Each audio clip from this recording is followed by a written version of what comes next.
நீங்க செஞ்ச தப்பிச்சு ஊட செய்ய மாட்டேங்கிறார பொதுவாவே எந்த பொம்பளையும் உண்மையிலே சொல்றமா எந்த பொம்பளையும் மாட்டினா உண்மையிலே கிடையாது தப்பிச்சுக்கிறாங்க ஏதோ ஒரு ஒருத்தர் சொல்லி அட்லீஸ்ட் ஒண்ணு இல்ல புது அழுதா தப்பிச்சுக்கிறாங்க நான் தெரியாது பண்ணிட்டேன் ஏதோ ஒண்ணு அழுதா தப்பிச்சுக்கிறாங்க ஆனா ஆம்பளை தப்பிக்க முடியலையே அது ரைட் அது அப்புறம் பேசி இப்ப வெளி வேசத்துக்கு மட்டும் வாங்க உள்ள வேசத்துக்குலாம் போவாதீங்க வெளி வேசத்துக்கு மட்டும் வாங்க இப்போ திரண்டுறான் கொலை பண்றான் புடிச்சு துரோகம் பண்ண பொண்டாட்டி துரோகம் பண்ண ரைட்டு எவன் பயந்துக்கிறான் சொல்லுங்க இப்போ மளிகை போச்சுண்ணா இப்போ அப்போ மளிகை போச்சு கேட்டு கேட்டு பார்த்து ஒன்றும்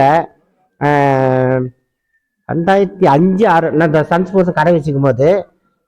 ஒரு கும்பல் வந்துச்சு இந்த டிஷர்ட் இதுக்குன்னு சொல்லி வந்தாங்க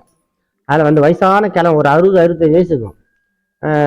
பேரனோ பேத்திக்கோ கல்யாணம் அங்கே வந்து நம்ம கடையில் உட்காந்து பேசிக்குமா சொல்கிறாங்க ஏன் சார் சாப்பிட்டியான்னு ஏய் போடா ஜாதி கடை வீட்டில் நான் கல்யாணம் ஜாதி கடை வீட்டில் நான் சோறு தின்றதான் என்னன்னு பார்த்தா அந்த பொண்ணு கலப்பு கல்யாணம் பையனா பொண்ணு இவங்க சைடு வேற ஜாதியில் கல்யாணம் பண்ணி கொடுத்துருவாங்க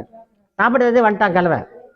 இன்னைக்கு என்ன சொல்லி பார்க்கலாம் ஊரில் சரி போட என் பொண்ணை எல்லாம் ஒன்று தான்றாங்க மீறி கோபமாகறாங்க ஒரு புள்ள பார்த்தா என் பேரன் பேத்தி மகன் மேலே கூப்பிட்டு எங்கேம்மா இருக்குது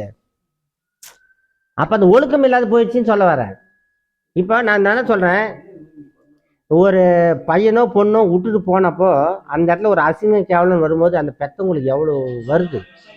யோசிச்சு பாருங்க ஆனால் அதே வந்து கொஞ்ச நாள் போய் ஒரு பையனோ அந்த குழந்தைக்கு ஒரு குழந்தை பிறந்த உடனே எப்படி சேர்த்திக்கலாம் நான் உண்மையிலே ஏற்றுக்க மாட்டேன் நான் அதை வந்து லவ் பண்ணுங்க நான் லவ் தப்புன்னு சொல்ல வரல அது அவங்க